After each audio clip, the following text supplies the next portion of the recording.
You know it's not a zero sum game, मतलब किसी को हारना नहीं पड़ेगा ताकि आप जीतो। सडनली एक एक करके यू नो मेल्स आने लग गई कि इन दीज एरियाज में केसेस डिटेक्ट हो रहे हैं तो अब हम कुछ फिजिकल नहीं कर सकते। Doesn't matter, like we are here for a long term game, we are 100% going to grow, there is no option but to grow. Hello दोस्तों, मेरा नाम है साहिल खन्ना और स्वागत है आपका इस सीरीज के अगले पार्ट के अंदर। और आज है हमारे साथ में एक और फीमेल फाउंडर। बहुत टाइम से लोग बोलते हैं फीमेल फाउंडर्स नहीं आते हैं, तो भाई हमने इनको बहुत अप्रोच किया था और फाइनली है आ गई है, क्योंकि इनके साथ कुछ पर्सनल इशू भी चल रहे थे जो हम आगे बात करने वाले हैं। तो आज है हमारे साथ में जोश की फाउंडर, जिनकी आपने बहुत बार लोगों की स्टोरी सुनी होगी उनके चैनल पे, पर आज ये अपनी स्टोरी बताने वाली है। हाय, मेरा नाम सुप्रिया पॉल है और मैं जोश टॉक्स की को फाउंडर हूँ। जोश टॉक्स हमने कॉलेज में शुरू किया था, इस साल हमने 6 साल कंप्लीट किए हैं और आज की डेट में हमारे 10 वर्नाक्युलर यूट्यूब चैनल्स हैं जहाँ पर हम कुल मिला के 75 मिलियन व्यूज़ पर मंथ करते हैं।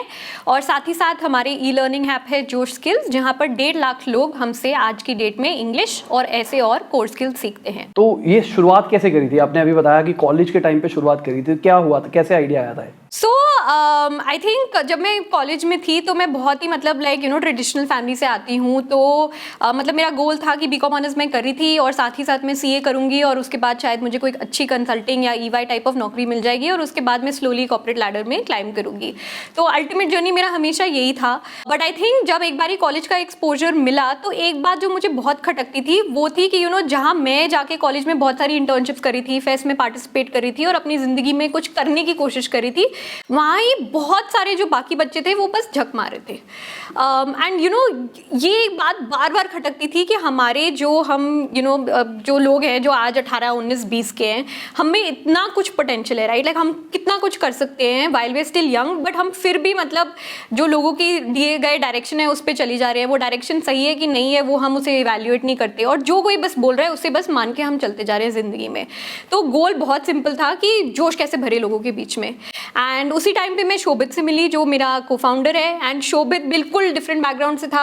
उसने स्कूल को you know he was a school drop out. उसने मतलब अपना 10th 12th ओपन स्कूल में दिया। वो इंडियन टीम के लिए साइकिल करता था।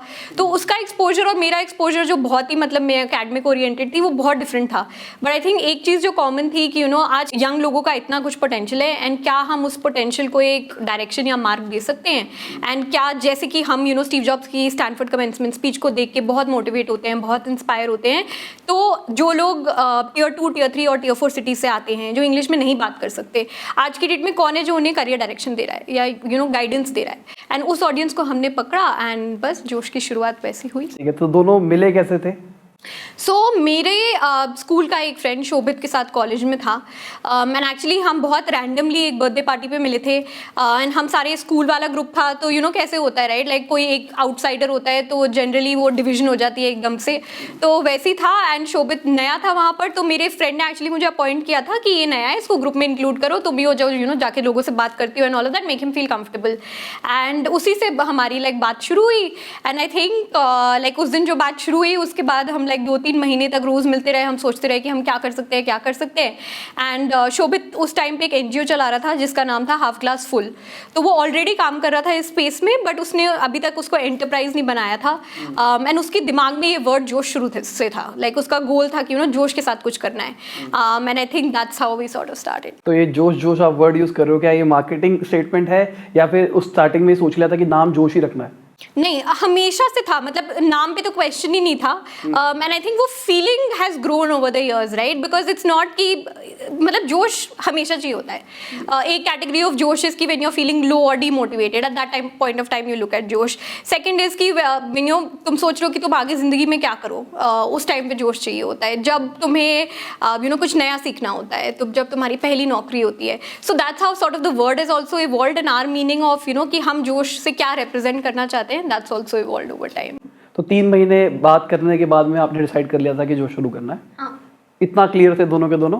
हाँ, बट जो वर्जन तब शुरू करा था और जो आज है वो बहुत डिफरेंट है, राइट? लाइक हम लोग फिजिकल इवेंट्स करते थे। हमने सोचा कॉलेज में है, 20 साल के हैं, क्या कर सकते हैं जहाँ पर यू नो वैल्यू भी जनरेट हो बट मतलब पैसे भी ज़्यादा इन्वेस्ट ना हो।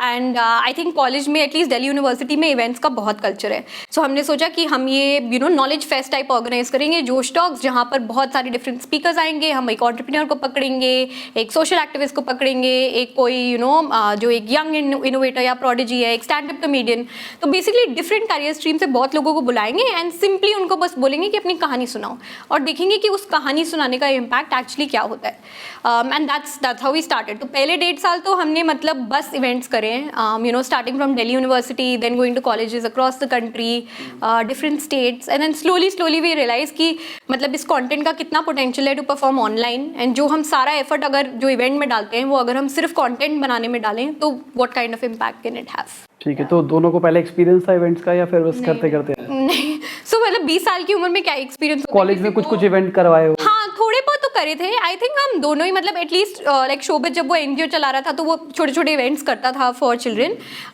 मेरा भी कॉलेज में मतलब मैं फेस्ट में काफ़ी एक्टिवली इन्वॉल्व रहती थी एंड जो भी छोटे मोटे इवेंट्स होते हैं, ई सेल, प्लेसमेंट सेल, ये सब के।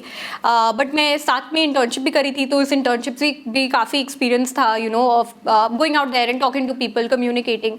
सो आई थिंक उसी चीज़ को हमने बस मिलाया and that's how we start. ठीक है, तो स्टार्टिंग में बिजनेस मॉडल क्या था? इवेंट्स का टिपिकली बिजनेस मॉडल 2 फोल्ड होते हैं, राइट? लाइक एक स्पॉन्सरशिप हो गया और एक हो गया तुम्हारी टिकट सेल्स। तो पहले तो हम बड़े वो थे नाइव कि, यू नो, लोग टिकट खरीद के आएंगे जो स्टॉक्स देखने। ऑब्वियसली वो नहीं चला, मतलब काफ़ी लोगों ने टिकट खरीदी, बट आई थिंक जो प्राइस हम रख पाए थे वो सी 200-250 रुपये, एंड उसमें ऑब्वियसली क्या ही खर्चा होता है, राइट? लाइक एक इवेंट हॉल को अगर तुम बुक करो तो 1.5 लाख रुपये का दिन का खर्चा, तो it's just in that. And I think we realise very soon कि वो तो चल नहीं सकता, that's not a model that we can work on. So हमने actually in the first 1.5 years we went to a completely free model कि हम venue भी फ्री लाएंगे, हम खाना भी फ्री लाएंगे, हम सब कुछ फ्री लाएंगे, तो हमें पैसे रेज करने का भी प्रेशर नहीं होगा, बट पैसे खर्च करने का भी प्रेशर नहीं होगा। सो जो हमारा खर्चा आज तक की मतलब लाइक जो 1.5 साल में सिर्फ प्रोडक्शन पे था, बिकॉज हमारा फोकस था कि it's not about just the event. आज की डेट में अगर वो एक स्पीकर कहानी सुना रहा है, वो उस 15 मिनट के लिए नहीं है, वो हमेशा के लिए ऑनलाइन जाएगी, एंड उसको बेटर करने के लिए हमें कौन से एरियाज में इन्वेस्ट करना चाहिए। तो हम, यू नो, ज़्यादा फोकस नहीं करते थे on like the Shosha and everything, बिल्कुल बेसिक करते थे, फूड स्टॉल्स लगाते थे, ये वो, एंड देन सारा फोकस था कि अच्छे कैमरा लाएंगे। वो भी इवॉल्व हुआ, पहले एक शादी के रिकॉर्डर ने करा था फर्स्ट जोश टॉक्स, वो वीडियो आप देख ही नहीं पाओगे, बट अब स्लोली ओवर टाइम अब हमारे स्टूडियोज हैं। मेरे भी अपना फोन से शुरुआत करी थी यूट्यूब चैनल की, तो स्टार्ट तो सबके सब ऐसे ही करते हैं। हाँ। तो उस टाइम पे जो लोग थे वो 300-400 रुपए दे रहे थे आपको, और जो स्पीकर्स आते थे आप उनको भी देते थे कुछ? नहीं, सो स्पीकर्स को पे करने का मॉडल हमारा शुरू से नहीं रहा, and I think, you know, वो पहले थोड़ा सा कन्विंसिंग में प्रॉब्लम या चैलेंज होता था, but I think slowly when speakers also started realising कि it's not about that one event, it's about the viewership that they will get online. So वो क्वेश्चन अब नहीं उठता कि, यू नो, कि you need to pay us for our time. Starting में कितना पैसा दोनों ने लगाया था? क्योंकि 1.5 लाख रुपए बुकिंग का जा रहा था। हाँ, तो जेब से जाएगा वो तो। हाँ। सो आई थिंक कुल मिला के हमने पहले इवेंट में 175 and then additional, so I think 2.5 lakh रुपए के करीब करा था।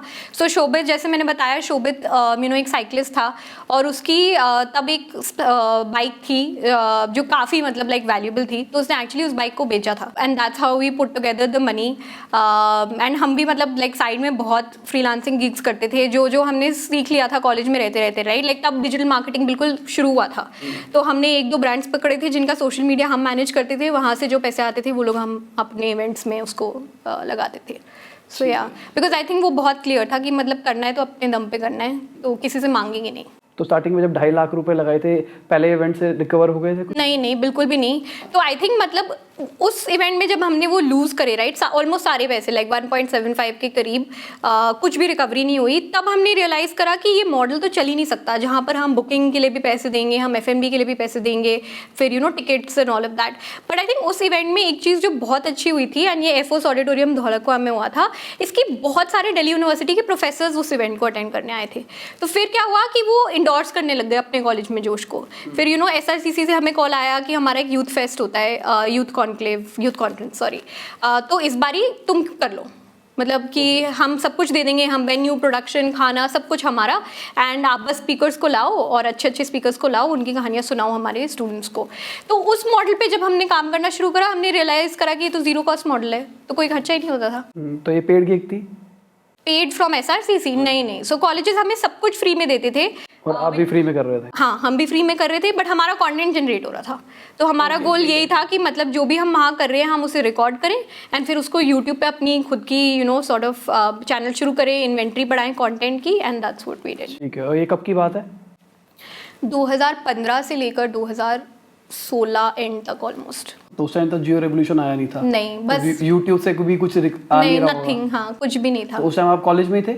नहीं, सो शोभित कॉलेज में था, मैं ग्रेजुएट कर चुकी थी। घर से प्रेशर नहीं आ रहा क्योंकि पैसे तो आ नहीं रहे थे? हाँ। वहां से भी नहीं आ रहे, यूट्यूब से भी नहीं आ रहे, तो घर से प्रेशर नहीं आता था? आता था। I think you know like जब कॉलेज में होते हो तो प्लेसमेंट्स, तो मैं वेंकी में थी साउथ कैंपस में, एंड अच्छी कंपनीज आ रही थी प्लेसमेंट के लिए, तो ऑप्शन हमेशा ये था कि यू नो जॉब लो and all of that, and decent salary 35-40,000 starting salaries, जो उस रेट की मतलब 2015 की बात करें तो अच्छा था। वो एक डिसीजन लेनी थी कि या तो तुम प्लेसमेंट करो, मतलब कॉलेज के थ्रू प्लेसमेंट में जाओ एंड फिर तुम 2-3 साल लगाओ, पैसे सेव करो और फिर शुरू करो, right. But at that point of time वो एक रियलाइजेशन हुई कि अगर हम उस रट में घुस गए ना, फिर उससे बाहर निकलना बहुत डिफिकल्ट होगा, बिकॉज जब पैसों का कंफर्ट आ जाता है तो कोई नहीं छोड़ना चाहता। एंड मैंने बहुत सारे अपने फ्रेंड्स और कजिन्स में देखा हुआ था कि उन्होंने ये हमेशा ड्रीम था कि उन्होंने कुछ बनाएंगे खुद का and all of that, but एक बारी when you see success monetarily it's very difficult कि you know you give that all up to start something from zero. And उसी बात को कम्युनिकेट करा हमने अपने पेरेंट्स से, एंड बहुत फनी था। लाइक 1.5 साल तक तो मेरे डैड को लगता था कि मैं एक एनजीओ में वॉलंटियर कर रही हूँ अपने रेज्यूमे के लिए। उनको नहीं पता था कि यू नो ये एक्चुअली मेरी खुद की कंपनी है एंड मैं ये करना चाहती हूँ फुल टाइम। सो मतलब छुप छुप के काम करना पड़ता था। तब तक रजिस्टर कर लिया था? रजिस्टर तो हाँ 2015 जैन में करा था। एंड बट धीरे धीरे क्या हुआ कि जब पहला इवेंट हुआ ना जोश टॉक्स का, तब मेरे डैड ने मेरी मॉम को बोला था कि इसका दिल रखने के लिए 1 घंटे के लिए चले जाएंगे, एंड वो उसी माइंडसेट के साथ आए थे। एंड मतलब हमारे जो ये कॉन्फ्रेंसेज होती थी पूरे दिन की होती थी, so from 9 AM to 5 PM, and मतलब सो यू कैन इमेजिन कितना हेवी कंटेंट होगा, लाइक 20 स्पीकर आ रहे हैं and all of that. And and में मैंने देखा कि 5 बजे तक मेरे डैड बैठे हुए थे एंड उन्होंने अपनी लास्ट सीट से शुरू करा था और अब वो सेकंड रो में आ गए थे। So I think at that point of time उनको रियलाइज हुआ कि मतलब जो ये फीलिंग और ये ऑरा जो क्रिएट हो रही है ना, एंड जो लोग उस दिन आए थे इवेंट पे, जो वो फील कर रहे थे और जैसे वो शेयर कर रहे थे कि उसमें बहुत पार है, तब उन्होंने बोला था कि ठीक है, मतलब you are still young and all of that, 1-1.5 साल है तुम्हारे पास, कुछ बना के दिखा दो। अगर 1-1.5 साल में हो जाता है and you see some science of you know कि यू फिगर आउट कि मोनेटाइज कैसे होगा, तो देन यू डू इट। नहीं तो अगर नहीं फिगर आउट होता तो फिर जाओ वापस अपनी प्लेसमेंट करो। तो 1.5 साल आप मुझे बता रहे हो कि पैसा नहीं था? बिल्कुल भी नहीं था। तो जेब से लग रहा था क्योंकि आपको एटलीस्ट जाना तो पड़ता था इवेंट अटेंड करने के लिए, हाँ। सब कुछ सेटअप करने के लिए, देखने के लिए। उसके बाद जब आप वीडियो रिकॉर्ड कर रहे थे तो उसका कॉस्ट आ रहा था, फिर प्रोडक्शन एडिट हो रहा था, उसका कॉस्ट आ रहा था, वो सारा जेब से जा रहा था। सो हमने क्या करा था कि हमने ना एक बहुत अच्छा वॉलंटियर नेटवर्क बना लिया था of skilled people in different careers. ठीक है, काफ़ी लोगों के पास खुद का कैमरा भी रहता था, काफ़ी सारी हमने लाइक बडिंग प्रोडक्शन एजेंसीज थी, उनके साथ टाइप कर लिया था कि आपको क्रेडिट दे देंगे वीडियो के बीच में, आपको हम मार्केट करेंगे ऑनलाइन, ये वो। सो ऐसे करके हमने बहुत सारी अपनी कॉस्ट रिड्यूस कर ली थी, ताकि जो टिकट की कॉस्ट मार्जिनल थी, राइट, लाइक 100-150 रुपए, वो उस कॉस्ट को फिर कवर कर पाती थी। जो टिकट के पैसे थे वो आपके होते थे या कॉलेज वाले? नहीं, वो हमारे होते थे और उसी से हम अपने जो छोटे मोटे खर्चे थे उसको चला लेते थे। एंड ऑल्सो मतलब फिर क्या हुआ कि जब यू नो 2-3 बड़े बड़े कॉलेजेस में जब हमने इवेंट कर लिया, राइट, तब फिर जब हम स्पॉन्सरशिप रेज करने जाते थे तब आसान हो गई थी वो कॉन्वर्सेशन। बिकॉज पहले तो इट वाज लाइक कि पेपर प्लान ले गए और बोला कि हाँ ये स्पीकर आएगा, इसकी ये you no social media following ये है एंड इससे इन्फ्लुएंस बढ़ेगा, ये वो। बट जब हमने एक्चुअली 2-3 इवेंट कर लिए थे, लोगों ने देख लिया था कि इतने सारे लोग आते हैं, वो टिकट के लिए भी खर्च रहे हैं, वो खाने के लिए भी खर्च रहे हैं, तो मतलब वैल्यू है इस ऑडियंस पे, देन वी स्टार्टेड गेटिंग छोटे मोटे स्पॉन्सर्स। मतलब बाय छोटे मोटे आई मीन 20-30 हज़ार रुपये का एक स्पॉन्सर आता था। तो कितने स्पॉन्सर एक इवेंट में रखते थे आप? 1,25,000 कवर करने की कोशिश करते थे, सो 5 से 6 लोग। बट धीरे धीरे क्या हुआ, फिर वो एक स्पॉन्सर हो गया who said I will do 1 event, फिर वो एक स्पॉन्सर हो गया जिसने बोला कि I will do 20 events.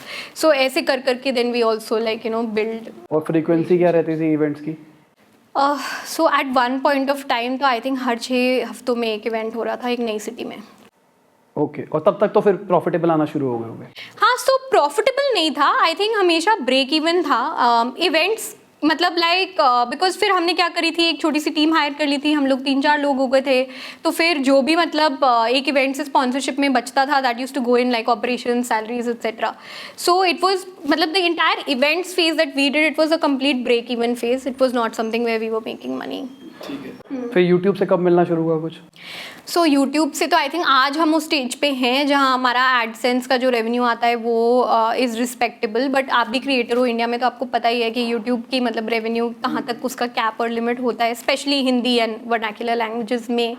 But I think क्या हुआ कि 2018 में जब हमने डिसीजन लिया राइट कि हम यूट्यूब को पे फोकस करेंगे, जियो रेवोल्यूशन हैड सेट इन, लोग मतलब बहुत छोटे छोटे शहरों से ऑनलाइन आ रहे थे, बात कर रहे थे, कॉन्टेंट कंज्यूम कर रहे थे।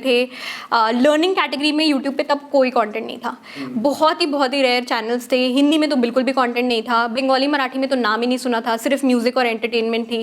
तो आई थिंक तब हमने एक कॉन्शियस डिसीजन ली कि हमें किस ऑडियंस के लिए बनाना है राइट। हम हमेशा दिल्ली यूनिवर्सिटी और कॉलेज स्टूडेंट्स के लिए रहना चाहते हैं, या हम एक्चुअली जो हमारा मिशन था जिसके साथ हमने शुरू किया था कि Tier 3 Tier 4 सिटीज़ में जाना है, जिन बच्चों को एक्सपोजर नहीं मिलता उनके लिए जोश को एक बड़े भैया के समान बनाना है। एंड तब हमने डिसीजन लिया कि हम एक कम्प्लीटली कंटेंट फोकस मॉडल पे जाएंगे। हमने हिंदी चैनल को लॉन्च किया आई थिंक 2017 की एंड में, फिर हमने 18 में 2 और रीजनल चैनल्स लॉन्च करे, फिर 2019 तक हमने 5 और रीजनल चैनल्स लॉन्च करे। तो फिर हमारा पूरा जो फोकस था वो इट मूव टुवर्ड्स यूट्यूब। ठीक है, तो 2017 में आपने पहला चैनल लॉन्च किया था? हाँ, 2016 एंड या 17 थी एक्चुअली, 16 हाँ 16 में पहला लॉन्च किया था। ठीक है, तो अगर आप बताना चाहो तो आप टोटल रेवेन्यू कितना आया था विद जोश यूट्यूब से AdSense eight that point of time? अभी आज की डेट में सो आई थिंक आज की डेट में हमारा एडसेंस का revenue is about varies depending on the month, but between I think 14 to 16 lakhs a month जो यूट्यूब से आता है। ठीक है, सब सारे चैनल्स कंबाइन करके। हाँ, बिकॉज रीजनल चैनल से तो अर्निंग बहुत कम है ऑन यूट्यूब। ठीक है, या तो इन बिटवीन आपने फंडिंग भी रेज करी क्या? हाँ, सो हमने 2017 में फंडिंग रेज करी and it was an angel round, I think 1.2 crore का टोटल राउंड था। ठीक है, और कितनी इक्विटी गई थी उस टाइम पे? उस टाइम पे 9% के करीब। 9%, तो मतलब खाली उस टाइम आप इवेंट और यूट्यूब कर रहे थे? हाँ। सो बेसिकली जब हमने उस टाइम पे फंडिंग रेज करी राइट, तो हमारे पास ये इवेंट का एक्सपीरियंस बहुत अच्छा था। इवेंट पे हमने फोकस कंटेंट पे ज़्यादा किया था, तो हमारे पास ये कंटेंट बिल्डिंग का एक्सपीरियंस आ चुका था। फिर हमारा गोल था कि ये जो एक्सपीरियंस है इसको हम यूट्यूब पे कैसे यूज़ करें और डिस्ट्रीब्यूशन कैसे क्रिएट करें अपनी, है ना। एंड उसी के साथ फिर हमने यूट्यूब पे शुरू करा। एंड जब हमारा हिंदी और इंग्लिश चैनल अच्छे से चल रहा था यूट्यूब पे, that's the time that we went out and said कि ओके आई थिंक अब हमारे पास एक फॉर्मूला है, एक प्लान बन चुका है और हमें अब यूट्यूब के लिए कॉन्टेंट बनाना आता है।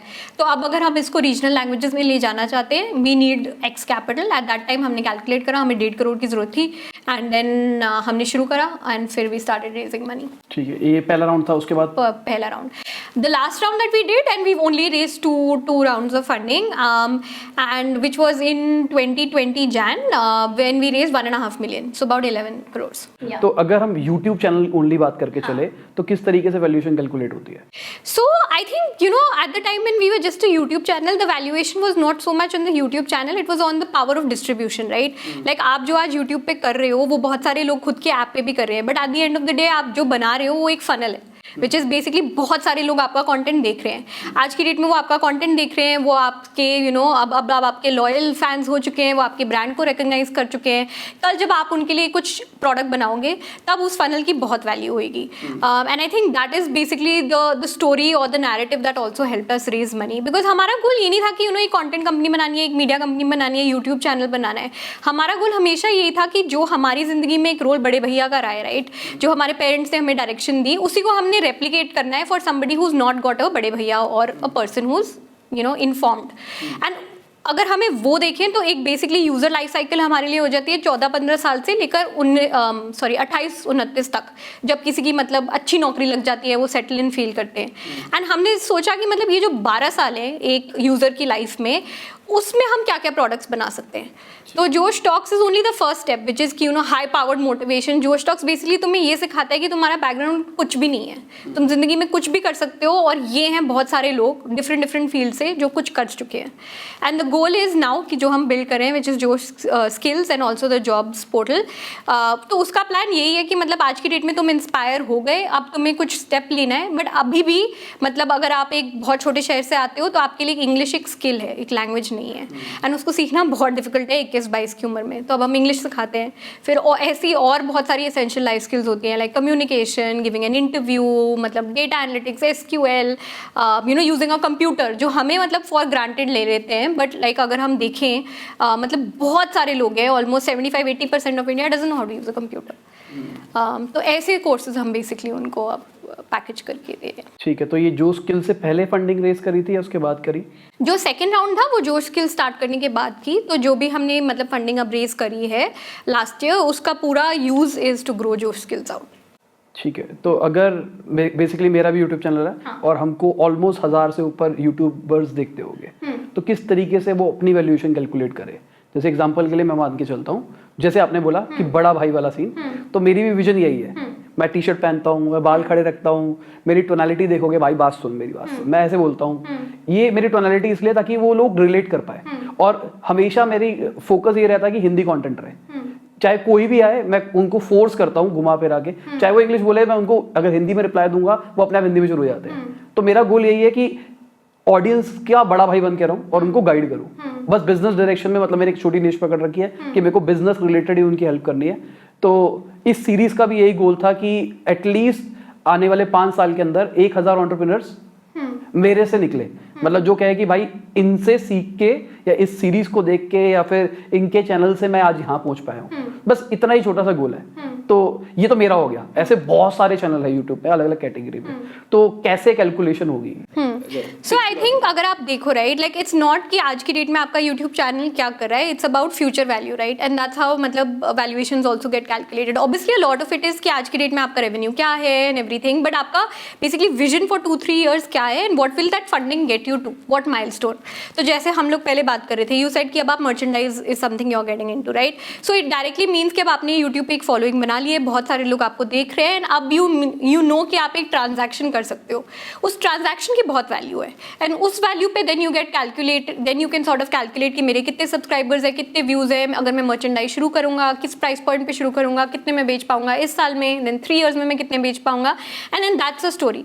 बिकॉज अगर आप इन्वेस्टर्स को पिच कर रहे हो, वो बेसिकली अपना एग्जिट देख रहे हैं, राइट? तो उनको देखना है कि 3 से 5 साल में जो पैसे आज की डेट में वो आपको दे रहे हैं, उस पर उनको रिटर्न कैसे मिल सकता है। And YouTube AdSense can not be a way of a return, it's growing but it's very small right now.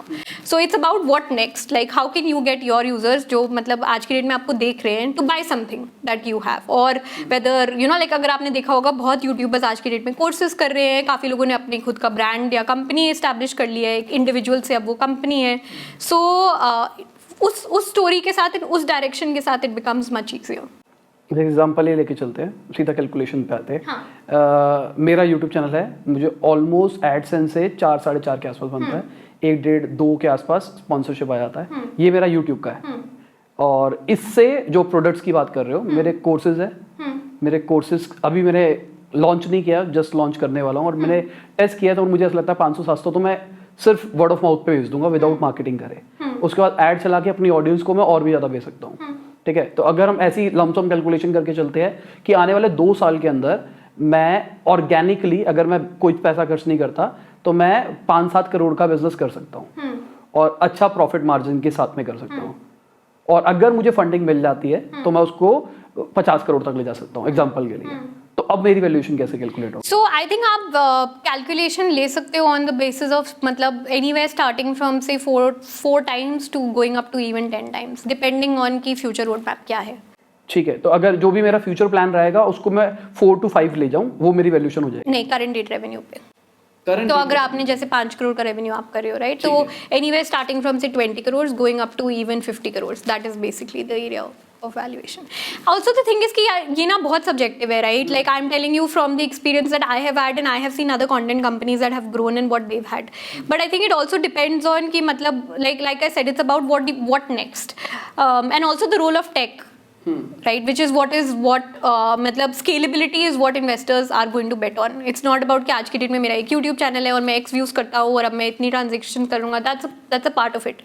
But it's about कि जो आज की डेट में आपने सीखा और आप कर रहे हो, आप उसको स्केल कैसे कर रहे हो, एंड कितनी ईयर होराइजन में मतलब आपका रेवेन्यू जो आज की डेट में 5 करोड़ है बट अगर अगले साल वो सिर्फ 7 करोड़ हो रहा है तो दैट्स नॉट ग्रोथ। मतलब it's considerable growth for a lifestyle business but it's not from a VC investable business. तो अगर आप उसको मतलब 4 टाइम्स कर सकते हो, 5 टाइम्स कर सकते हो, इवेंचुअली आप उसको 10 टाइम्स कर सकते हो। तो क्या क्या बिजनेस लाइन्स हैं जो आप क्रिएट कर सकते हो, और वो पूरे जो रोड मैप है उसके बेसिस पे फिर जो इन्वेस्टर आ रहा है, मतलब दो तरह के इन्वेस्टर्स होते हैं, राइट। एक तो जो कम्प्लीटली फाइनेंशियल वीसी कैपिटल, फिर एंजल्स का obviously calculation is very different because वो अर्ली स्टेज पे आते हैं, फिर इम्पैक्ट फंड्स हैं जिनके लिए इम्पैक्ट मेजरमेंट बहुत इंपॉर्टेंट है। इम्पैक्ट मेजरमेंट जैसे कि जैसे फॉर एग्जांपल जिस फंड ने हमारे में इन्वेस्ट किया, जो उनका नाम है MDIF, यानी वो एक मीडिया और इम्पैक्ट इन्वेस्टमेंट फंड है, US बेस्ड है, और उनकी इंडिया में काफ़ी अच्छी मतलब कंपनीज का पोर्टफोलियो है। शीरोज भी एक उनकी इन्वेस्टी कंपनी है। तो उनका गोल हमेशा था कि हमें एक मतलब उनका बिलीफ हमेशा कंटेंट और कम्युनिटी में रहा है कि कंटेंट और कम्युनिटी से बहुत इम्पैक्ट क्रिएट हो सकता है, एंड कंटेंट एंड कम्युनिटी के मॉडल्स में बहुत बिजनेस भी जनरेट हो सकता है। बट उनके लिए पहला क्राइटेरिया होता है कि इम्पैक्ट कैसे मेजर हो रहा है। फॉर एग्जाम्पल, हम आज की डेट में अगर बोल रहे हैं कि X लोग मेरा चैनल देख रहे हैं और मैं X लोग को मोटिवेट और इंस्पायर कर रहा हूँ या कर रही हूँ, राइट, उनमें से कितने लोगों ने एक्चुअली जाके एक एक्शन लिया बेस्ड ऑन दैट। फिर सेकंड हो गया कि जैसे हम बोल रहे हैं हम इंग्लिश सिखा रहे हैं, which is great, but English सीखने के बाद क्या वो बंदा एम्प्लॉयबल हो रहा है, या क्या उस लड़की को बेटर जॉब मिली है, क्या उसके घर की इनकम बढ़ी है, तो वो स्किल से एक्चुअली वैल्यू क्या जनरेट हो रही है। तो हमारे लिए मतलब पूरे प्रोसेस में एक क्राइटेरिया यही था कि इम्पैक्ट मेजरमेंट बहुत की फोकस था, एंड जब हमें इम्पैक्ट कमिटी से क्लियरिंग हुई फिर हम मतलब फाइनेंशियल कॉन्वर्सेशंस पे गए। तो अभी आप बता रहे थे कन्वर्जन के बारे में कि आप कितना बड़ा इम्पैक्ट डाल सकते हो, तो जितने आपके व्यूज आते हैं वर्सेस कन्वर्जन का अगर रेशियो देखें तो वो क्या रहता है यूट्यूब के ऊपर? सो आई थिंक वेरी करता है, बिकॉज इट्स ऑलमोस्ट लाइक कि हर एक वीडियो एक डिफरेंट ऑडियंस के साथ कनेक्ट करता है और रिलेटेबिलिटी और वो सब रहती है, right. But I think engagement हम मेजर करते हैं इन 2-3 वेज। वन इज़ कि कितने लोगों ने एक्चुअली शेयर किया और व्यू टू शेयर कितना रेशियो बना, फिर व्यू टू कॉमेंट कितना रेशियो बना, फिर व्यू टू सब्सक्राइबर कितना रेशियो बना। सो आई थिंक उन सब वे से हम मतलब एटलीस्ट क्वालिटेटिवली ट्रैक कर सकते हैं कि आज की डेट में जो वीडियो देख रहा है वो सब्सक्राइबर बन रहा है कि नहीं बन रहा। And I think it's common, सारे यूट्यूबर्स यही करते हैं। बट अनदर थिंग जो हम देखते हैं इसकी quality of comments, and that is a way for us to engage, and quality of community page की जो एंगेजमेंट होती है, जो हम कम्युनिटी पोस्ट डालते हैं, जो हम पोल्स करते हैं, जब हम लोगों को बोलते हैं कि अपनी जोश की कहानी सुनाओ वापस आके कि आपको आपकी ज़िंदगी में क्या बदलाव आया है, तो उसके लिए हम बहुत ही एफर्ट लगाते हैं कि वो स्टोरीज़ हम कैसे उभर कर लाएं। एंड बहुत अब क्या हुआ है कि इट्स सर्कुलर हो गया है। इट्स ऑलमोस्ट लाइक किसी ने टॉक देखी और फिर उनका मकसद ही ये बन गया कि मुझे टॉक देनी है, ठीक है, वो गोल है कि भाई जोश टॉक्स पे फीचर होना है, बिकॉज बहुत लोगों को उससे बहुत एनर्जी मिलती है। एंड जब वो एक गोल बन जाता है तो फिर यू स्टार्ट वर्किंग बैकवर्ड्स कि अच्छा ठीक है, अगर मुझे यहाँ फीचर होना है तो मुझे किसी एक लेवल का सक्सेस तो अचीव करना ही पड़ेगा। तो मेरी काबिलियत क्या है, मुझे क्या स्किल सेट्स आते हैं, मैं किस एरिया में सक्सेस एक्चुअली अचीव कर सकता हूँ या कर सकती हूँ, मैं क्या कर सकता हूँ। एंड उसी बेस पे लोग फिर एक्चुअली एक स्टेप लेके शुरू करते हैं। तो बहुत सारे लोग आए हैं जिन्होंने IAS के बारे में सोचा होगा बिकॉज उन्होंने जोश टॉक पे एक वीडियो देखी और रियलाइज़ करा कि है difficult, IAS is a very competitive exam, but मैं भी कर सकता हूँ। सिमिलरली बहुत लोग आए जिन्होंने सोचा कि अपने एक छोटे बिजनेस से शुरू करें। काफ़ी लोगों ने क्रिएटिव फील्ड में एंट्री ली, काफ़ी लोगों ने स्कूल कॉलेज ड्रॉप आउट करके कुछ शुरू किया और अब वो ही बन के जोश के स्पीकर्स बन रहे हैं। तो वो एक पूरा सॉर्ट ऑफ लाइक एक सर्कल अब कंप्लीट हो चुका है कि जिसने 2016 से 17 या 18 में टॉक्स देखनी शुरू हुई, आज की डेट में वो खुद अब आके जोश टॉक्स दे रहे हैं। और अगर आपके कोर्सेज की सेल के बारे में रेशियो की बात करके चले तो हाँ, सो कोर्सेज का रेशियो बेसिकली अभी हम लोग सिर्फ अपने हिंदी चैनल पे प्रमोट करते हैं। हमने दूसरे चैनल्स पे वो प्रमोशन नहीं शुरू करी। एंड आई थिंक अभी हमारा focus has not been really on sales, it's been on product, because like हमने जब शुरू करा था, राइट, लाइक वाई हम बार मैं इम्पैक्ट की बात इसलिए करती हूँ बिकॉज ये हमारे साथ हमने शुरू से ही इस्टेब्लिश करा हुआ था कि अगर हम एक्चुअली टैंजिबल किसी की ज़िंदगी नहीं बदल सकते, अगर उसको काबिल नहीं बना सकते to earn money in life, हम वो बिजनेस शुरू ही नहीं करेंगे। तो even when it comes to our courses, अभी हम उस स्टेज पे हैं कि जब हमने एक वर्जन रिलीज करा हमारे इंग्लिश कोर्स का, उसमें अच्छा रिस्पॉन्स मिला बट हमने देखा कि जो एंड रिजल्ट आ रहा है, जब वो सीख रहा है, वो सिर्फ 20% बेटर है, 75% बेटर वो नहीं हुआ। तो आज की डेट में अगर उसको कंपेयर करें कि उसकी इनकम कितनी बढ़ेगी, शायद 1-1.5 हज़ार रुपये महीना बढ़ जाएगी इस कोर्स को करके। तो हमने फिर बैक कैलकुलेट करा कि अगर 10,000 रुपये बढ़ानी है किसी की, 15 से 25 ले जाना है ताकि उनकी घर में एक्चुअली कुछ बदलाव हुए, तो उसके लिए हमें कैसा एक प्रोडक्ट बनाना पड़ेगा। तो अभी लास्ट 6 महीने में से तो हमने बिल्कुल ही अपनी एडवर्टाइजिंग एक्सेट्रा बिल्कुल ऑलमोस्ट नियर ज़ीरो करी हुई है। बट फिर भी अगर हम इनरोलमेंट्स की बात करें, आई थिंक 12 महीने में हमारे 1.5 लाख के करीब लोगों ने कोर्स खरीदा हुआ है एंड एवरेज कोर्स की प्राइस रेंज करती है 200 रुपये से एंड जाती है अप टू 500। और एक अनलिमिटेड जोश का एक सब्सक्रिप्शन भी है जो आप 1 साल के लिए फ्री ले सकते हो, मतलब 999 पे आपको अनलिमिटेड कोर्सेज मिलते हैं जो सारे प्लेटफॉर्म पे हैं। तो ये सारा कंटेंट जो बन रहा है, कोर्स बन रहे हैं, ये इन हाउस बन रहे हैं? हाँ, ये इन हाउस बन रहे हैं। तो मतलब आप ट्रेनर्स को हायर कर रहे हो? हाँ जी, पर प्रोजेक्ट बेसिस पे? एब्सोल्युटली। और उसके बाद उनसे कंटेंट और कुछ एग्रीमेंट भी करा रहे हो कि आप कहीं और नहीं जा सकते? नहीं, हमारा क्या है कि हमारी ऑडियंस सेट बड़ी फोकस्ड है, तो हमें एक्सक्लूसिविटी और वो सब हम नहीं बोलते। बहुत सारे लोग हैं जो डिफरेंट प्लेटफॉर्म्स पे कोर्स क्रिएट कर रहे हैं और वो कर रहे हैं। बट आई थिंक एक चीज़ जो हमारे लिए, जैसे इंग्लिश हमारा कोर प्रोडक्ट है, राइट, तो उसमें हमारा मतलब एक इन हाउस ट्रेनर है एंड जिसने इनिशियल जो सारा कॉन्टेंट बनाया हुआ है उस कोर्स का। बट अब हम सब कुछ इंटरेक्शन पे प्ले कर रहे हैं। सो फॉर एग्जाम्पल, अगर आप हमारी ऐप यूज़ करोगे, उसमें एक P2P कॉलिंग फीचर है जहाँ पर 2 लोग जो इंग्लिश सीख रहे हैं वो एक दूसरे से बात कर सकते हैं एंड उस फीचर पे हमारी सबसे ज़्यादा हाई एंगेजमेंट है। क्योंकि बेसिकली इंग्लिश क्या होता है, English is a problem of कि लोगों को माहौल नहीं मिलता इंग्लिश में बात करने का। जब वो गांव से शहर आते हैं तो एकदम से उन्हें ये रियलाइजेशन होती है कि अब इंग्लिश के बगैर तो गुजारा ही नहीं है, नौकरी नहीं मिलने वाली। बट फिर जो उनके दोस्त लोग होते हैं वो सारे वही होते हैं जो हिंदी में बात करते हैं। उनको कोई मिलता ही नहीं है जो एक लेवल अप हो, जो इंग्लिश में उनसे बात करके उनके प्रैक्टिस करा पाए। तो इस प्रैक्टिस के बेसिस पे हमने मोस्टली ये प्रोडक्ट को करा है कि कैसे डेली बेसिस पे कोई इंटरैक्ट कर सकता है और बोल सकता है। बिकॉज आज की डेट में वोकैबुलरी और ग्रामर जाना इतना इंपॉर्टेंट नहीं है जितना कम्युनिकेशन है। तो उस पर हमारा पूरा फोकस रहा है। तो जो आपकी ऐप की टेक्नोलॉजी है वो क्या है? मतलब ये एंड्रॉयड पे ऐप है, बिकॉज हमने मतलब हमारा 95% पूरा ऑडियंस वहीं पर है, तो हमने उन्हीं के लिए बनाया है। एंड साथ ही साथ मतलब अभी हम लोग जो फोकस कर रहे हैं बेसिकली इंटेलिजेंट कंटेंट और ये सब, उसमें हम लोग AI यूज़ कर रहे हैं। एंड सिमिलरली जैसे सब कुछ वॉइस बेस्ड है। तो एक्चुअली इसकी कहानी थोड़ी इंटरेस्टिंग है। हमने इसका पायलट व्हाट्सएप पे करा था। सो हमने बोला था अपना प्रोडक्ट क्यों बनाएं, व्हाट्सएप ये जो जनता है ये सारी व्हाट्सएप पे है, व्हाट्सएप पे वॉइस फीचर है, वॉइस फीचर को यूज़ करके इंग्लिश सिखाते हैं। तो हम उस पर सिखाना शुरू करा। हम लोग वॉइस नोट भेजते, वो लोग वापस वॉइस नोट भेजते थे और उससे हम चेक करते थे कि कितनी एक्यूरेसी बनी है ऑल। बट फिर हमने रियलाइज़ करा कि उसको हम स्केल कर नहीं पाते। 10,000 लोगों ने हमारे व्हाट्सएप कोर्सेज में इनरोल कर लिया था। हमने 25 लोगों की ऑपरेशन टीम खड़ी करी थी ओवरनाइट, जो सिर्फ मैसेजेस भेजते रहे। हाँ, ब्रॉडकास्ट करते थे। एंड जो सिर्फ, बट क्या होता था कि 2-way चैट थी, लोग फिर अपनी क्वेश्चन पूछने लग जाते थे, लोग बोलते थे वीडियो करो, ये डाउट्स।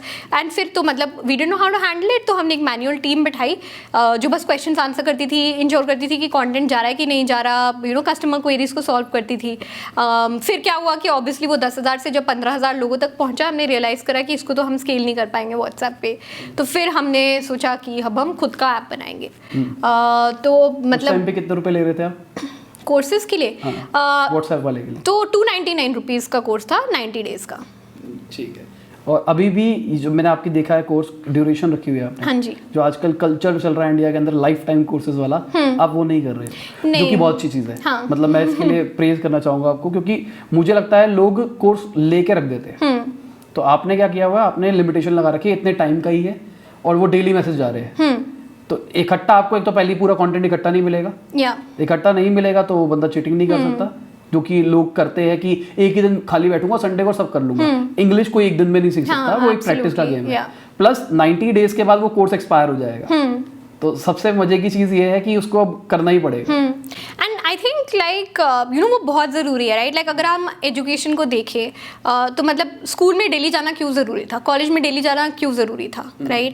एंड आजकल जब लोग घर से बैठ के सीख रहे हैं उनको प्रॉब्लम क्यों हो रही है, बिकॉज मतलब learning has to be ingrain, right. एक हैबिट बननी पड़ती है कि आज मैं सुबह उठा, मैंने 1 घंटा जोश पे स्पेंड किया, मैंने इतने लोगों से बात करी, मेरी इतनी प्रैक्टिस हुई, मेरे इतने लेसन कंप्लीट हुए, उससे मेरे को पॉइंट्स मिले, which is also there in the app. And फिर तुम अपने दिन की शुरुआत करते हो। तो वो आई थिंक हमने व्हाट्सएप से वो बहुत सीखा। बिकॉज क्या होता था कि व्हाट्सएप पे हमारा सेट था 8 बजे आपको लेसन जाता था। एक दिन भी अगर 8-5 हो जाते थे, मतलब हमारी कस्टमर टीम की वाट लग जाती थी। बिकॉज इतने लोग कॉल करते थे कि बिकॉज एक हैबिट बन गई थी कि अब मेरे को, जब मैं सुबह व्हाट्सएप खोलूंगा, गुड मॉर्निंग मैसेजेस को रिप्लाई करूंगा, तो उस टाइम पे मैं सीखूंगा भी या सीखूंगी भी। एंड उसी बिहेवियर को हमने रिक्रिएट करा है अपनी ऐप पे। और एक और वेंचर बता रहे थे आप, जोश जॉब, वो क्या है? जोश जॉब्स एक्चुअली अभी बहुत ही अपने इनिशियल स्टेज पे है। तो जैसे मैंने आपको पहले बताया, राइट, हमारे लिए वो लाइफ साइकिल बहुत इंपॉर्टेंट है और उस लाइफ साइकिल का आउटकम इज़ नौकरी या बिजनेस, विच इज़ जो 2 चीज़ें बहुत इंपॉर्टेंट है। कई लोगों के लिए वो नौकरी कैन भी प्राइवेट और पब्लिक गवर्नमेंट जॉब्स, एंड वो भी है। बट बेसिकली हमारा गोल हमेशा यही रहा है कि मतलब इंस्पिरेशन से लेकर स्किलिंग तक जो आउटकम है जब तुम्हारी एक्चुअली सैलरी बढ़ेगी या तुम्हारी जॉब लगेगी और तुम्हारा खर्चा होगा, उस इंटायर स्पेस को हमने ओन करना है for this so called Bharat user. And उसी स्टेप में एक direction is also the jobs product. अभी वो बहुत ही ज़्यादा इनिशियल स्टेज पे है, हम लोग ऑलमोस्ट लाइक अभी रिसर्च उसी पे हैं कि आजकल के डेट में क्या प्रॉब्लम्स है when it comes to hiring entry level workers या blue collar grey collar workforces, and हम किस मीडियम से इस पूरे प्रोसेस को रिक्रूटी के लिए आसान कर सकते हैं। बिकॉज बहुत लोगों ने रिक्रूटर्स के लिए ये प्रॉब्लम सॉल्व करी हुई है। बहुत कंपनीज बनी हैं ऑन रिक्रूटर्स, बट हमारा गोल ये है कि आज की डेट में जो हमारा यूज़र है, जैसे धर्मेंद्र हमारा एक पावर यूज़र है स्किल्स पे, तो उसको क्यों दिक्कत हो रही है, उसको इंग्लिश भी बोलने आती है अब, बट उसको फिर भी मतलब उसको मौका ही नहीं मिलता इंटरव्यू देने का कहीं, बिकॉज उसका रेज्यूमे नहीं अच्छा, वो एक छोटे गाँव से है ये वो, बट जब वो मतलब उसका काम करने का तरीका is better than anybody I have seen, मतलब जितना वो शिद्दत से काम करता है, तो उस प्रॉब्लम को हम सॉल्व करना चाहते हैं कि उसके लिए धर्मेंद्र के लिए बहुत इजी हो जाए ये जॉब्स अप्लाई करना। ठीक है, तो उसमें आप क्या क्या टाइप की जॉब्स दोगे, जो सब सारे पोर्टल दे रहे हैं या फिर किसी नई टाइप की जॉब को भी कैटर करने वाले हो? मतलब आई थिंक जो एक चीज़ हमने इवैल्यूएट करी है कि वो मतलब 15-18 हज़ार से कम की नौकरी हम नहीं देंगे फुल टाइम में, वो सिर्फ पार्ट टाइम के लिए करेंगे। सो उतना तो स्टार्टिंग रेट रखना ही है ऑफ द जॉब्स, बिकॉज उतना ज़रूरी है also for the user to see some change in their life. And तो फिर अगर आप 15 से 25 हज़ार की कैटेगरी अगर देखते हो, तो आज की डेट में जो जॉब्स अवेलेबल है मार्केट में, यूजली सेल्स, मतलब सेल्स तो नेवर एंडिंग जॉब साइकिल है जो अवेलेबल है, उसके अलावा data analytics, admin operations, accountants, Tally operators, इन सब में है। ऑपरेशंस में काफ़ी सारे होते हैं, कस्टमर सर्विस एंड सपोर्ट में है, फिर ऑब्वियसली लाइक डिलीवरी एग्जीक्यूटिव और ये सब भी जॉब्स आ जाती हैं। प्लम्बर इलेक्ट्रिशियन वाला भी कर रहे हो?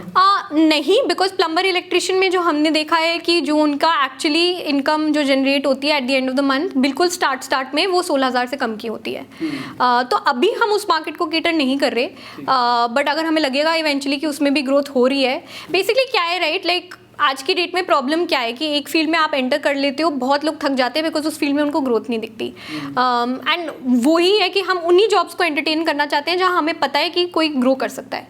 मतलब अगर आप कॉल सेंटर में भी देखो, एवरेज बंदा 12,000 पे घुसता है, बट 3 साल के बाद 35, 40, 50 हज़ार कमा लेता है। तो वो बहुत बड़ा है, मतलब ठीक है 3 साल की इन्वेस्टमेंट है, बट स्कोप है to go up.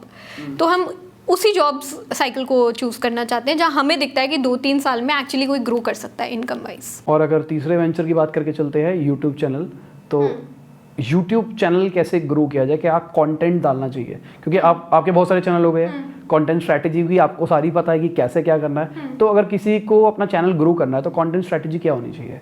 Got it. So actually क्या है कि हमारा मतलब हम डिफरेंट रीजनल लैंग्वेजेस में, राइट, तो हम लोग हर एक लैंग्वेज को ऑलमोस्ट एक कंट्री की तरह समझते हैं। बिकॉज क्या है कि जो मराठी में चलेगा वो बंगाली में नहीं चलेगा, जो बंगाली में चलेगा वो मलयालम में नहीं चलेगा। इंडिया मतलब इतना डाइवर्स है, जो कंटेंट कंज्यूम कर रहे हैं लोग वर्नाक्युलर में, वो बहुत अलग अलग है। तो हम ये नहीं एक one size fits all approach use ही नहीं कर सकते। हमने कोशिश करी है ये पास में कि अच्छा चलो इंग्लिश हिंदी में चल गया, इसी को लाइक कॉपी करेंगे, टेप लेंगे एंड हो जाएगा, but that's not how it works. Because aspiration समझनी बहुत डिफिकल्ट है, एंड एक बार जब आप एस्पिरेशन मैप कर लेते हो तब कंटेंट बनाना बहुत आसान हो जाता है, at least for our category of channel. But I think like 2-3 मतलब basic hygiene sort of tips would be कि जितना कंटेंट रिलेटेबल हो सकता है उतना रिलेटेबल रखो। यूट्यूब पे हमने एटलीस्ट देखा है कि जितना ही कोई स्पीकर वल्नरेबल होता है, अपने दिल से बोलता है ना, एंड वो इमोशंस उनके चेहरे पे दिखती हैं, that content does really well. Second is कि आज की डेट में लर्निंग कंटेंट बहुत ग्रो कर रहा है, तो जहाँ भी मतलब यूटिलिटी तुम ला सकते हो एक यूज़र की लाइफ में, तो जैसे टिप्स हो गई या कुछ टेक अवे हो गया, उसको इनकलकेट करना बहुत ज़रूरी है। एंड द थर्ड इज़ कि हम तो long form, like we take bets on long form, like हमारा entire strategy has always been कि मतलब एक कहानी भी है तो 20 मिनट की कहानी सुनाओ, 25 मिनट की कहानी सुनाओ। हम वो अंडर 10 मिनट्स वाली गेम खेलते ही नहीं है, बिकॉज हमें उसमें बिलीफ ही नहीं है। सो हमारा entire philosophy has been on growing long form content and watch time. ठीक है, और ये तो हो गया कंटेंट। कंटेंट पे तो तब आएगा जब वो क्लिक करेगा, तो क्लिक स्ट्रेटेजी क्या रहती है? So I think मतलब standard, right, like for everybody, which is basically the title and the thumbnail and what kind of CTRs can we drive from their impressions etc. So it depends, मतलब again इसी stage पे I think relatability matters a lot, because आज की date में जब हम लोग videos देख रहे हैं इतनी ऑप्शंस हैं कि मतलब you'll only choose when मतलब something attracts you beyond belief, right? Because एक तो it's not even just about YouTube, आप compete कर रहे हो on multiple other platforms you can spend time on, you're competing video versus audio, now that podcasts are doing so well. So I think मतलब the clarity in the title and the thumbnail makes a lot of impact, and that's a decision that again we have to take language wise. ठीक है, अगर हिंदी कोई बोल रहा है तो आप हिंदी लिखते हो या इंग्लिश लिखते हो? So अगर आप thumbnail को देखेंगे तो ज़्यादातर हिंदी में होता है टेक्स्ट में. अगर आप टाइटल को देखेंगे तो it's almost a mix, but मतलब 60-70% use of Hindi and then English. ठीक है, क्योंकि बहुत सारे ऐसे भी यूजर्स हैं जिनको हिंदी पढ़नी नहीं आती है बट बोलनी आती है. हाँ, बट आई थिंक बहुत सारे यूजर्स एक्चुअली अगर आप देखोगे तो वो वॉइस से भी सर्च करते हैं, right, on Google. So I think वो मेल बैठ जाता है, बट हमारा फोकस हमेशा रहा है. We have an English channel also जहाँ पर हम इंग्लिश या इंग्लिश में लिखते हैं, बिकॉज वो भी सेम ऑडियंस के लिए, बट वो इंग्लिश एंड इंग्लिश फर्स्ट है. 70% जो हिंदी है वो 70-80% हिंदी है. सो दोनों चैनल्स का स्ट्रैटेजी थोड़ा बहुत अलग है, बट थोड़ा ओवरलैप भी है ऑडियंस में. क्योंकि आपने कंटेंट बहुत डाल दिया ना, तो इसलिए आप एक अच्छा प्रोस्पेक्टिव सबको दे सकते हो कि थंबनेल कैसे बनाने चाहिए, क्योंकि थंबनेल ही सबसे बड़ी चीज़ है. थंबनेल और टाइटल ही सबसे बड़ी चीज़ है. कंटेंट वो तब तक नहीं देखेगा जब तक वो क्लिक नहीं करेगा. And I think you know जैसे हमारे कंटेंट में बहुत लोगों को लगता है ये बहुत आसान है and all of that, but एक आदमी या एक औरत की स्टोरी, पहले तो उनकी ये पूरी ज़िंदगी है. पहले 25 साल की या 30 या 35 साल की ज़िंदगी को तुम एक 20 मिनट के वीडियो में बना रहे हो. फिर उस 20 मिनट को तुम एक 8 वर्ड के टाइटल में और एक 12-14 वर्ड के थंबनेल में डाल रहे हो. सो आई थिंक उस टाइम पे बहुत इंपॉर्टेंट हो जाता है कि मतलब what words are you also using, right, from a search perspective.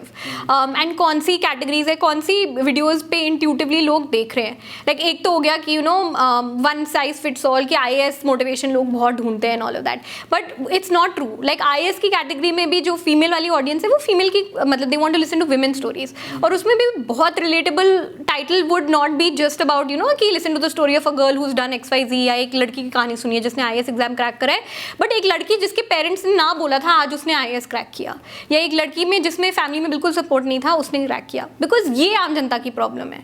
IAS cracking is not the problem, parents का सपोर्ट लाना to crack IAS is a problem. And I think उसको जब हम देखते हैं टाइटल और थंबनेल में फिट करते हैं तो एकदम से वो रिलेटेबिलिटी बैठती है और एक यूजर क्लिक करता है. एक प्रॉब्लम एड्रेस करनी है और फिर बताना है कि इसका हीरो है, इस प्रॉब्लम का हीरो ये है. ठीक है, तो टॉपिक रिसर्च भी आप करते हो पहले? हाँ, जैसे कि आपको अब लोग अप्रोच करते हैं, आप लोगों को अप्रोच करते हो? सो हमेशा लाइक दोनों होता है. तो मतलब इनबाउंड क्वेरीज हमें बहुत आती हैं आज की डेट में, बट यू नो लाइक हमारा एक सॉर्ट ऑफ जो टीम है, एंड देव हमारी टॉक्स टीम को लीड करता है, तो उसकी कंटेंट स्ट्रैटेजी बनी होती है फॉर डिफरेंट चैनल्स. तो मतलब एक कंटेंट कैटेगरीज आइडेंटिफाइड होती है मंथ ऑन मंथ जो हम बनाना चाहते हैं. Then we have certain weeks like subscriber week हो गया, women's week, career week etcetera that we run. तो काफ़ी तरह क्या होता है कि जो इनबाउंड क्वेरी आ रही है वो जो स्टोरी है, बट वो अभी जो स्पीकर नहीं बन सकता, बिकॉज एक तो उसमें बहुत ट्रेनिंग भी लगती है, तो एक life cycle sort of identify हो जाती है. And on the basis of that फिर हम उसमें से भी लोग शॉर्टलिस्ट करते हैं. एंड बहुत सारे लोग हैं जिनको हम भी रीच आउट करते हैं. यू नो स्पेशली जैसे जब हमने शुरू करा था, YouTube was not a category, right. Like YouTuber बनना लोगों की एस्पिरेशन नहीं थी. अब यूट्यूबर बनना एक बहुत बड़ी एस्पिरेशन हो गई है, एटलीस्ट हिंदी इंग्लिश जनता में. तो हमें बनाना पड़ता है कंटेंट ऑफ यूट्यूबर्स जो हम पहले शायद नहीं बनाते थे. तो हम लोग मतलब इट्स ऑलवेज अबाउट रिसर्चिंग कि आज की डेट में लोग क्या बनना चाहते हैं, क्या करना चाहते हैं, या किस एरिया ऑफ करियर में अपॉर्चुनिटी है पैसे कमाने की और कुछ बनने की. एंड फिर उसके बेसिस पे हम लोग अपना पूरा कैटेगराइजेशन प्लान करते हैं. ठीक है, तो पहले आप रिसर्च करते हो क्या क्या टॉपिक्स रहेंगे और क्या ट्रेंड में चल रहा है. हाँ जी. उसके बाद आप उसके रिलेटेड क्रिएटर्स को बुलाते हो और वो बनाते हैं. तो आपने ट्रेनिंग की बात करके चली, तो मैंने भी किया था जोश, यही किया था, सामने ही किया था. तो मैं तो यूट्यूबर था, मुझे तो पता था बोलना कैसे है, तो मेरा तो हो गया था. पर बहुत सारे ऐसे लोग हैं जो कैमरे के आगे नहीं बोल पाते, क्योंकि मुझे याद है 2017 वाला साहिल खन्ना, जिसको नहीं आता था कैमरे के आगे. रियल लाइफ में सही था मैं, पर कैमरे के आगे निकलता ही नहीं था. तो उसको क्या सॉल्व करते हो? सो उसमें एक्चुअली काफ़ी इंटरेस्टिंग प्रोसेस राइट, एंड इसलिए हमने एक जो बड़ा स्टेप लिया वो भी ये था कि इवेंट से हम एक छोटे स्टूडियो मॉडल में कैसे मूव करें, एंड वो इसी प्रॉब्लम को एड्रेस करने के लिए था, क्योंकि हमारा गोल था कि हम कैसे मतलब जो बिल्कुल ही लोग हैं जिनको कोई नहीं जानता, जिनकी कहानियाँ एक प्लेटफॉर्म डिजर्व करती है बट आज तक कवर नहीं हुई, उनको कैसे हम जोश पे ला पाए। एंड एक उसमें सबसे बड़ी दिक्कत यही थी कि उनको कॉन्फिडेंस नहीं था बोलने का। फिर हमने रियलाइज़ करा कि ऐसे अगर किसी स्पीकर को हम 500 लोगों के सामने एकदम से इवेंट पे ले आएँ तो उनसे नहीं हो पाएगा, उसकी ट्रेनिंग मतलब बहुत ज़्यादा चाहिए। तो इसलिए हमने एक मॉडल बनाया जहाँ पर वो स्टूडियो में आके शूट कर सकते हैं, यू नो लाइक छोटी मोटी ऑडियंस के साथ, या कई लोग तो प्रेफर करते हैं कि कोई भी ना हो रूम में, एंड जहाँ पर हम उनको अच्छी तरह से पूरा ट्रेन कर सकते हैं।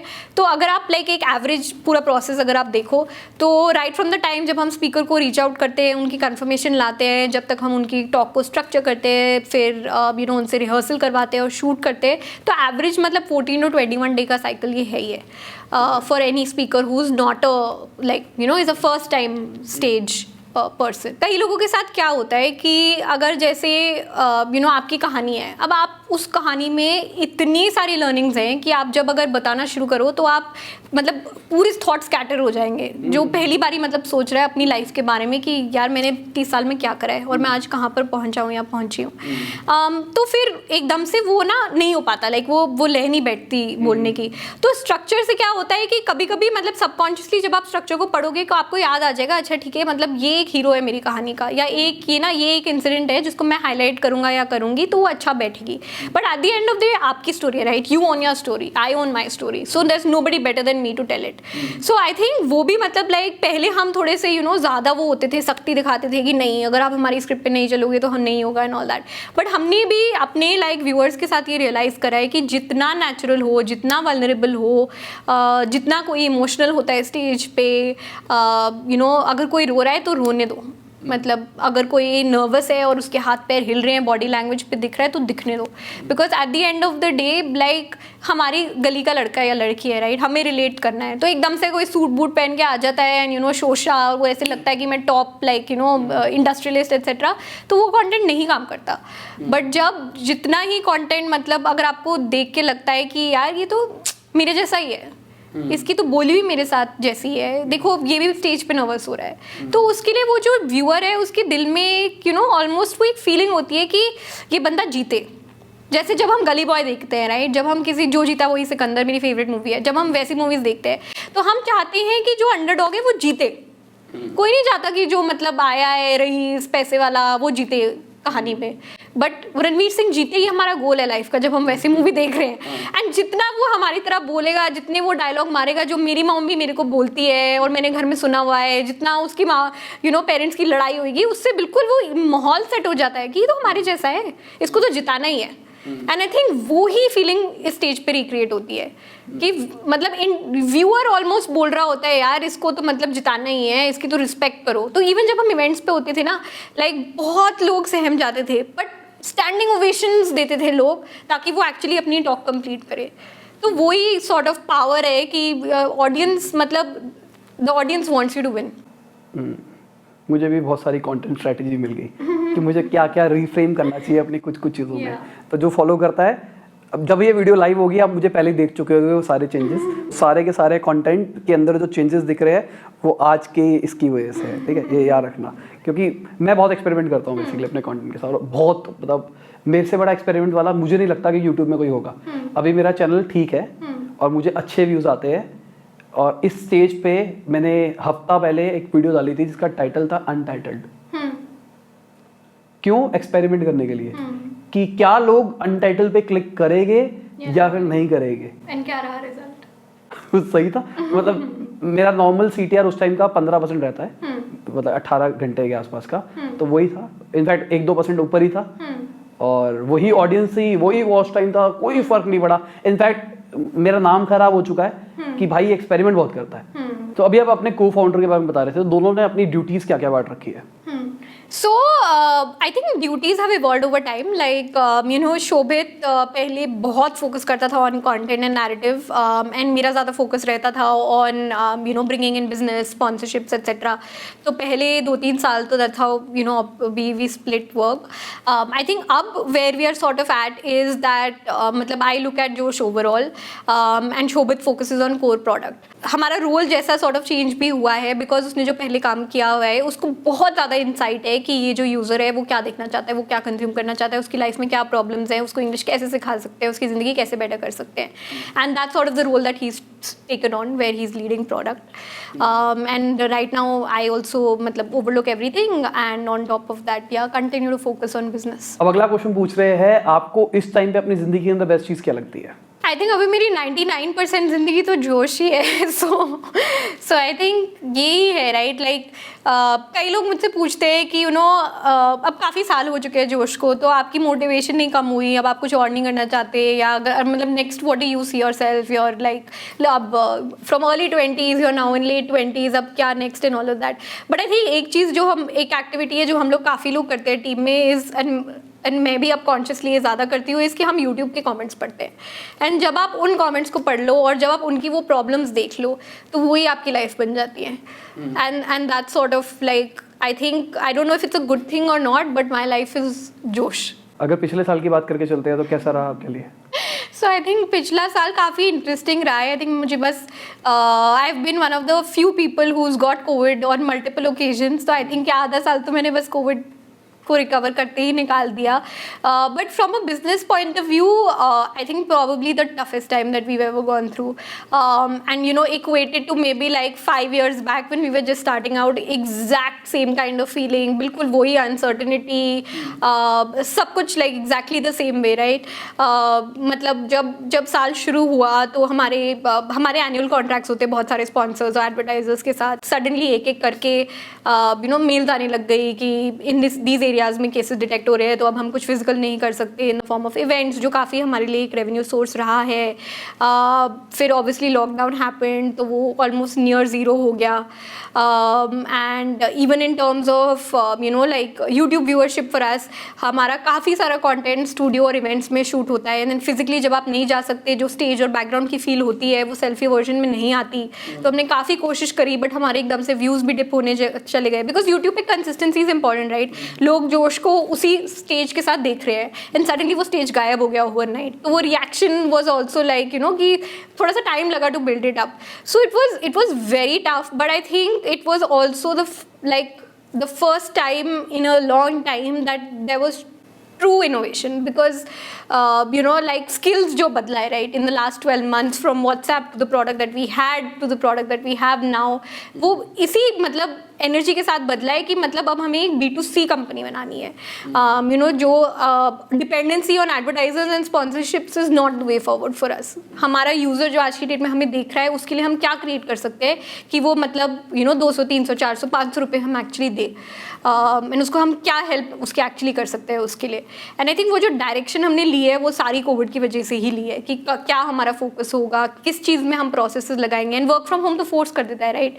जो पहले आप माइक्रो मैनेज करते थे अब आप वो देख ही नहीं सकते, सब कुछ टेम्पलेटाइज हो चुका है. सो या I think it was bad at first, but in retrospect when I look back I think everybody in the team has grown so much that it's actually turned out to be a good thing. और अगर revenue share की बात करके चले सबकी, अगर events versus skill versus YouTube, तो क्या स्प्लिट रहता है तीनों का? So अगर हम overall from a business point of view pre corona versus post corona की बात करें, so viewership is increasing now. Like last 3 to 6 months में हमारी viewership almost 40% grow करी है. And उसकी वजह से AdSense revenue has also grown by like a 45 to 50% growth.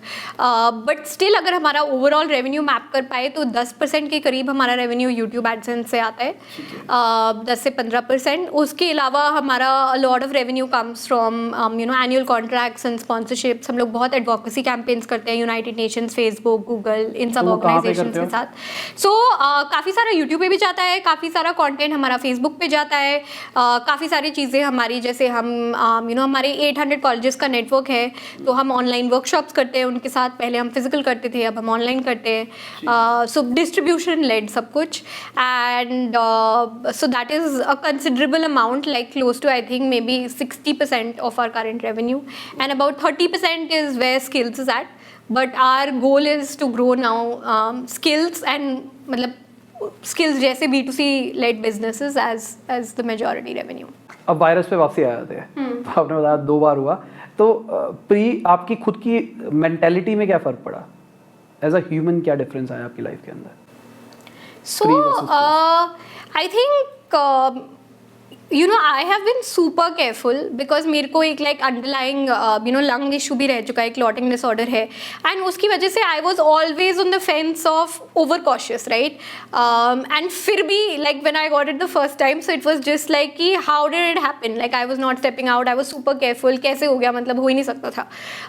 And it was the first time was like asymptomatic and all that, तो it was random testing जिसकी वजह से मेरी complex में test हो रहा था and I got it. But I think there's a lot of like it affects different people in different ways, and there's obviously a lot of fear around the way that it affects you, because we read about extreme cases, and I wouldn't say that it's something that is to be taken lightly, because it's not just about when you have it, right? Those 14 days when you're quarantining, you're in a very different zone. Like आप मतलब बंद कमरे में हो, आपका first thought process ये है कि मैं किसी बड़े को ना दूं घर में, मेरे पेरेंट्स को नहीं होना चाहिए, ग्रैंड पेरेंट्स को नहीं होना चाहिए, तो आप कंप्लीटली अपने आप को आइसोलेट कर लेते हो. And when the last time you did that? मतलब लास्ट 14 दिन तक spending time with only yourself, when did you do that last? So फिर उसके फिर अलग अलग ख्याल आते हैं. There is a lot of mental baggage that comes in other than the physical fatigue that's there. And also the thing is that recovery for COVID is, it's not a one-time thing. It's almost a lifestyle change that you have to make. Like for example, in lockdown, मैं बहुत like I got into fitness and like exercising, working out every day, and then I tried to keep it up from after the first time that I got it, and it wasn't easy. Like your stamina, you get breathless, ये वो बहुत difficult हो जाता है. But I think मतलब अब जब 2 बार ये हो चुका है, so I'm now it's just like रोज की बात है. No, I don't think it's रोज की बात, because it's still being precautious to whatever level you can, because you don't know कि हर बारी how will it affect your body. But I think like I was able to handle it better, even the mental pressure that comes with it. And also I think I know now what to do, how my body is reacting to it, what to not do, where not to overstretch myself. So yeah, it's not easy, right? Like nothing remains the same. और कुछ major changes आए decision making types की, अब से ये करना है, ये नहीं करना है, क्योंकि शायद पहली बार आपने इतना टाइम अकेले बिताया होगा. तो बहुत कुछ क्वेश्चन पूछे होंगे अपने आप से, बहुत सारे आंसर्स भी मिले होंगे. I think 100% right. मतलब you it's like I said कि इट्स पर्सनली तो एक लाइफस्टाइल चेंज हो जाता है आपका, लाइक जो आप पहले कर सकते थे अब आप जो करते हो, and how you spend your time, अब तो थोड़ा टाइम लगता है to rebuild yourself and your energy, that's there. But from a decision making point of view, I think it's not just about physically getting corona, but this fear that corona drives, right? Because you've like firsthand we've seen it in the lockdown last year, which is why like everybody is on the fence right now about क्या होने वाला है and all of that. मतलब businesses that were super successful have shut down. It's also like led to a lot of new innovation and everything, but it's scary. So at that point of time, then decision making changes a lot, right? Like you go into, for us, like it's always been cash preservation. Ki it doesn't matter, like we are here for a long term game. We are 100% going to grow. There is no option but to grow. But at this point of time, what's important is that we don't run out of money. So decision making on where to spend your money, where not to, what to invest in, which areas to double up on, all of that changed during corona. तो अभी आप financial के बारे में बात कर रहे हो, तो फाइनेंशियल प्लानिंग आजकल बहुत ज़्यादा ट्रेंड के अंदर है, तो किस तरीके से अपने फाइनेंस मैनेज करते हो? कुछ इन्वेस्ट करते हो या फिर अभी नई उम्र अभी है, अभी नहीं करना कुछ? नहीं सो आई थिंक ये भी actually I start taking it a lot, मतलब from a personal financial planning point of view also very differently, like pre COVID post COVID. So हाँ, मतलब लाइक और मैंने भी यूट्यूब पे देख देख के सीखा है, राइट, लाइक कि कहाँ इन्वेस्ट करना चाहिए, कैसे, what kind of a view to have, and I think YouTube is the best platform to actually go and seek financial advice. So I started investing, मतलब a small amount right now because I am still learning कि क्या चल रहा है, क्या नहीं चल रहा है, and all of that. But I built my own account on Zerodha. I'm investing there. Then I use IND money for investing in US stocks. So yeah, I think वो थोड़ा सा approach change हो गया है कि पहले like conservative होता था थोड़ा बहुत कि recurring deposit, fixed deposit में डालो. But I think now it's also about कि it's more about generating long-term wealth. And yeah, so I've just started investing. I don't think I have any tips to give right now. But yeah, over a period of time, if it does well, I'll come back. अभी तक आपकी life की कोई भी 2 learning बताओ जो सबसे बड़ी लर्निंग थी आपकी. So I think the first is, it's something that Ankur taught me, Ankur Parekh, who is also my mentor. And I think सबसे बड़ी problem, मतलब बड़ी learning तो यही है कि if you don't ask, the answer is always no. Which is, कि काफ़ी तक हम मतलब हमेशा like, सोचते हैं कि how will we appear when we ask a question or when we ask for help, when we seek for guidance and direction. And because of that fear, we kill our curiosity और हम आगे नहीं ले जाते उस बात को. But मतलब ये everybody is here to help you. And I think that is something that if you can let go of that fear of asking, things become very easy. And that's something that I have also now seen over the last 5-6 years. And the second is that, it's not a zero-sum game. मतलब किसी को हारना नहीं पड़ेगा ताकि आप जीतो. Like जो आप काम कर रहे हो उसकी बहुत बड़ी मार्केट है, multiple players can survive. So it's not always about competing against each other. It's about building an ecosystem together. And our mindset is always like right from the time, like, and especially because I was super academically inclined, very topper oriented कि सबसे highest marks लाने हैं तो नहीं लाने and all that. तो वही attitude के साथ when you run your business, that doesn't work. And I think that has been the second biggest learning, that it's not a zero-sum game. चलो बहुत बढ़िया. तो अब हम आ रहे हैं अपने रैपिड फायर राउंड के ऊपर. तो यहाँ पे क्या होगा, आपको डैश और डैश का ऑप्शन मिलेगा. एक ऑप्शन चुनना है, कोई एक्सप्लेन नहीं करना आपने वो क्यों चुना है, और जितना फास्ट हो सकता है उतना फास्ट आंसर देना है. ठीक है. एंड्रॉइड और iOS. फंडिंग और बूटस्ट्रैप. Bootstrap. एंजल और वेंचर. Angel. डेट और इक्विटी. Equity. फैमिली और बिजनेस. Family. फेम और मनी. Impact. लव और अरेंज. Love. कस्टमाइजेशन और सेंट्रलाइजेशन. Standardization. वेज और नॉन वेज. Non-veg. बहुत रेयर बिजनेस वाली लड़कियों में से एक हो जो आप नॉन वेज खाती हैं. No, I'm a die-hard Punjabi यार. जिंदगी का गुजारा है non-veg. इवेंट बिजनेस और YouTube business. YouTube, but not YouTube alone. मतलब एक चुनना हो तो इवेंट YouTube, करने. YouTube. फेवरेट जो स्टॉक अभी तक की आपकी. Sheetal. It's on the English channel. Profitability और स्केलेबिलिटी. Scalability. स्मॉल टीम और लार्ज टीम. मतलब it depends on a use case, yeah. I don't think anybody can choose. आपको अपने कुछ काम एग्जीक्यूट करवाना है. Small team. Registering a company in India और अब्रॉड. India. ओनिंग और renting. Renting. Outside food versus homemade. Homemade. Formal education और self taught. Self-taught. आपके लिए परफेक्ट हॉलीडे की डेफिनेशन क्या है? When you don't do anything. Like just with you and your book and away from the world. Not a group holiday, just by yourself. 14 दिन घर पे. हाँ, मतलब quarantine but with a good view would be a great holiday. Best food ever. ये नहीं बोलना mummy के हाथ के राजमा. नहीं यार, मोमोज सेट है मेरा लाइफ में. मोमोज तो मतलब हर जगह के सही हैं, बट यार GK1 M ब्लॉक मार्केट में जो वो एक आंटी होती थी, आई थिंक डोलमा आंटी, तो जिंदगी का मकसद है. बेस्ट स्टार्टअप इन इंडिया अभी के टाइम पे. Zerodha. फेवरेट मूवी आपने 2-3 के नाम तो लिए हैं. जो जीता वही सिकंदर. मॉर्निंग पर्सन है night out. Morning person. Top 5 books जो कि आप रिकमेंड करना चाहो. So the hard thing about hard things, I learned a lot from that book. Better Under Pressure, I just read it. No Rules. Psychology of Money, favorite book of 2020.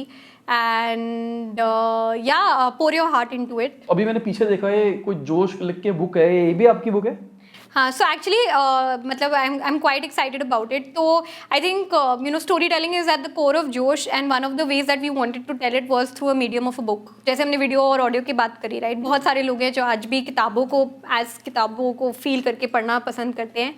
And this is our first collection of 30 stories that we feel have been like movers and shakers on Josh Talks.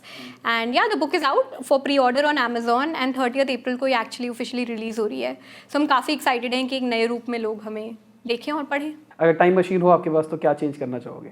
I think जो हमने थोड़ा सा time लगाया in moving from events to YouTube would do that maybe like 3x faster. Destiny believer हो या फिर free choice? Free choice. आपकी hobby क्या है? मतलब काफ़ी सारी हैं, but if I have to categorize, probably dancing would be my. Feminism के ऊपर आपका क्या टेक है? Define feminism. Feminism is an overused word, right? And अगर आप मतलब थोड़ा सा like I have also researched this space a lot to build my view. But if you just sort of go back and see that why is a feminist movement really required? And it's because of patriarchy. Like when we spoke about why are there not enough women entrepreneurs, right? So हम आज की date में हम एक patriarchal society में रहते हैं जहाँ पर preference है of male over female, and feminism is a movement of equality. It's not that we want the female to rise above the male and dominate. It's about equality, and that's why I'm a complete pro-feminist. तो सबसे पहले thank you, बहुत मज़ा आया, बहुत कुछ सीखने को मिला. तो आप हमारी ऑडियंस को एक फाइनल मैसेज दे दो जो भी आप देना चाहो. I think my final message will be all you need is Josh, and that's something जो like not as an organization but as a person is something कि जो मैं अब echo करती हूँ, right? Like ज़िंदगी में बहुत उतार चढ़ाव होते हैं. कोविड में बहुत लोगों का लाइफ्स काफ़ी बदली, and I think अगर आप अपनी खुद का जो जोश है और जो जज्बा है, अगर आप उसको उभरते रहोगे, so nothing can stop you. Again, thank you. No, thank you so much. This was awesome, and yeah, like पता ही नहीं चला टाइम का, and thank you so much for having me. तो इसी के साथ ये वीडियो खत्म होती है. उम्मीद करता हूं आपको मजा आया होगा. लाइक कर देना, शेयर कर देना, कमेंट बताना वीडियो कैसी लगी. बाय, गुड नाइट, शब्बा खैर, खुदा हाफिज़, गुड मॉर्निंग, गुड आफ्टरनून, जब भी आप वीडियो को देख रहे हैं.